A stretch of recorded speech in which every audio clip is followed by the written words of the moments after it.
Hey there, right. There's been a lot of talk online over the last few months, mostly towards the back end of 2016, about the drone issues that we've got in this country, which I don't believe half of what they're saying about what drones are causing at places like airports, because an airport is a no-fly zone, and to be perfectly honest, an off-the-shelf drone, say for example like the Phantom 4, has built into its firmware what a no-fly zone is and where they are, and will not fly over them, or for that matter into them.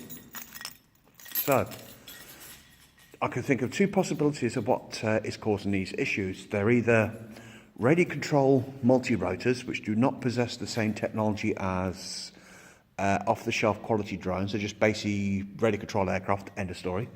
Or they are drones that have been hacked to deliberately allow unrestricted access, or unrestricted access for a certain time, which is possible if you've got the knowledge to do so. But the thing is, I would hope that the manufacturers would do the decent thing and make sure that no-fly zones are deadlocked, so that nothing can fly of their products over an area without their approval first.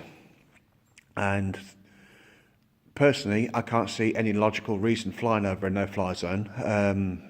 I know products like the Phantom range that DJI produces, and Unique's Typhoon H range have got it built into the firmware of what no-fly zones are. But moving on from that,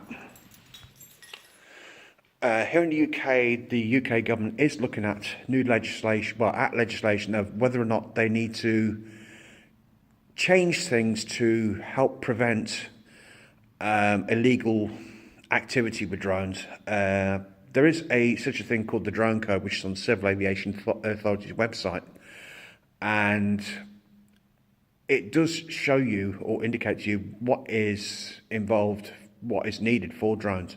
And it's not a case of, oh, this is just advisory. This is the drone code is there for us. It's like a list of instructions of do's and don'ts. So my suggestion is, even if you've got a drone or thinking about getting one, go onto the CAA website and check out what the drone code is. And to be perfectly honest, the information they got on there is idiot-proof. It's very easily laid out, very easy to understand, not a problem. Speaking of the consultation period that government's going through at the moment, the one thing that they're doing is going down the American route with regards to the drones. We will be having a registration scheme probably coming in, I don't know if it's going to be this year, but at least it's going to be coming in soon, where it's going to be done online. You will register yourself and your drone. The drone will be given a unique registration or reference number.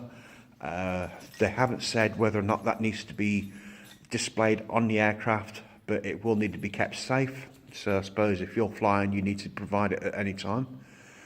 Maybe they'll insist on it being hardwired into the firmware, like you can change certain aspects of the firmware, things within the firmware. Maybe they'll want it registering on that, which probably will be more beneficial. But I wouldn't be too surprised if we do have to label up the drones, which in that case, companies like Dymo are going to make a killing when it comes to labelling machines. So, well, it should be interesting.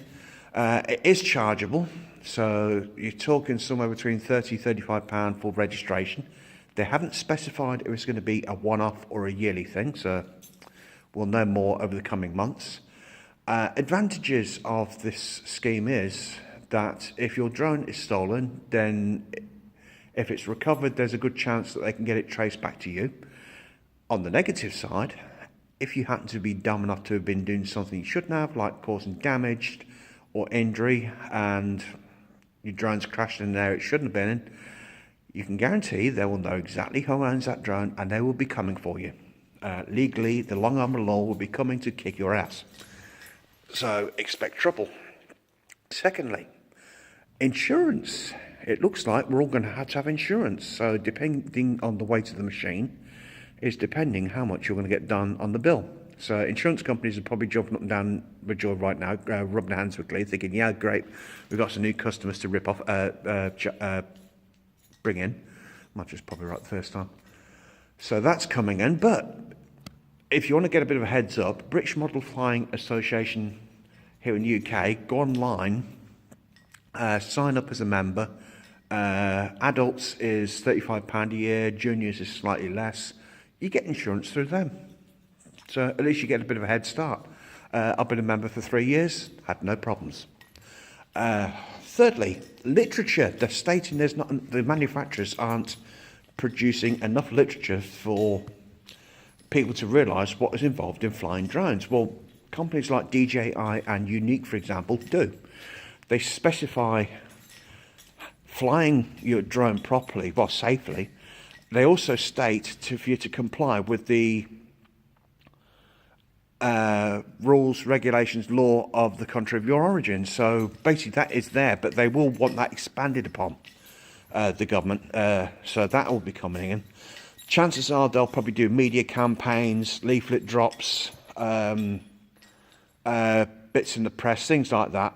I'm expecting there to be more TV programs where there'll be a lot of negativity to do with drones, showing that drones have been doing this, drones have been doing that, usual BS.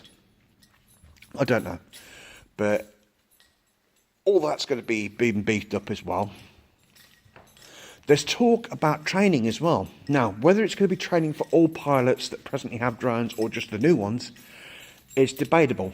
I know there's companies out there at the moment like the NATS, which is gearing up for training courses, so I'm assuming this is coming in. But they're also talking about having people tested to see if they're competent to fly a drone anyway. Maybe, in some ways, that's probably a good thing. Now, if it's compulsory, I wonder how many people will actually go on the course. Or will basically decide, no, I'm not going to go on the course, I know what I'm doing, blah, blah, blah, blah.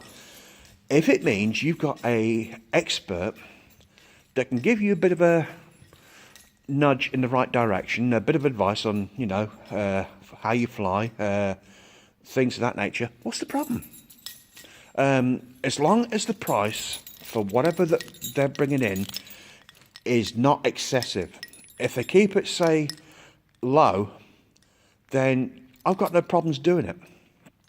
The registration fee, for example, if that's, as they're stating, is going to be £35, that is a surprise. I thought it was going to be higher. But the training side of it, if that comes in, then they need to basically look at the price and make sure that it is affordable. Because in today's age, we need to be careful on where the money goes, don't we? There are other things that they are looking into bringing in, like tracking systems for drones. Now, I don't necessarily think that's going to happen. You can actually... all drones, the quality makes do generate live telemetry anyway, which can be viewed back later once the aircraft's been packed away. You can actually view the information on your tablet or smartphone or whatever it is that you use. So there isn't that problem.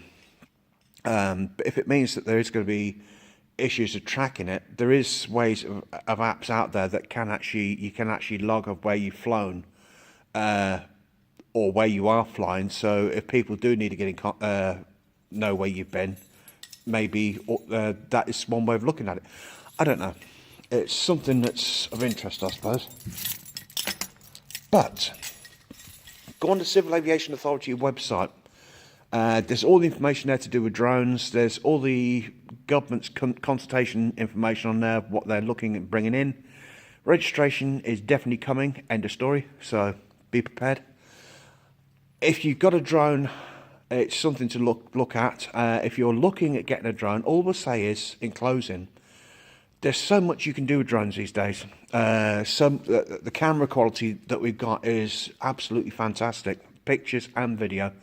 So I highly recommend getting a drone if you're looking at something as a fun pastime. And even if you're into sports, there is now, you can actually race drones.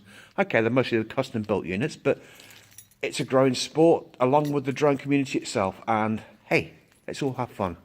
Only thing is, let's be safe as well. See you soon.